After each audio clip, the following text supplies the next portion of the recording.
شہر حیدرآباد میں مچھروں کی کثرت، مختلف بستیوں کی عوام پریشان حال۔ ریاستی دارالحکومت شہر حیدرآباد میں مچھروں کی کثرت سے عوام پریشان ہے۔ مچھروں کے کاٹنے سے لوگ بیمار ہو رہے ہیں۔ گزشتہ ایک ہفتے کے دوران اسپتال میں پیشنٹس کی تعداد میں اضافہ ہوا۔ شہر حیدرآباد میں مچھروں کا مسئلہ سنگین ہوتا جا رہا ہے۔ عہدیداروں کی لاپرواہی سے عوام کو مشکلات کا سامنا ہے۔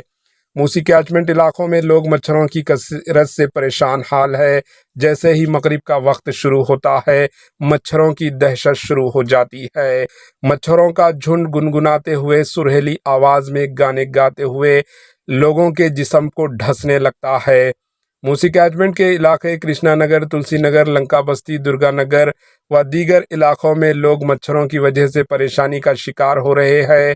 امبرپیٹ حلقے کے کچھ آس پاس کے علاقوں میں بھی ملکارجن نگر، راحت نگر، باپو نگر و پریم نگر، احمد نگر وغیرہ علاقوں میں مچھروں کا مسئلہ سنگین ہوتا جا رہا ہے۔ ٹولی چوکی کے علاقوں میں بھی مچھروں سے لوگ پریشان حال ہے۔ مقامی عوام نے حکام اور عوامی نمائندوں سے مطالبہ کیا کہ وہ اس مسئلے کو فوراً حل کریں۔ حکام کو فوراً مچھروں پر قابو پانے کے اقدامات کرنے چاہیے جس سے یہ مسئلہ حل ہو سکے۔ Bureau report, AHN news.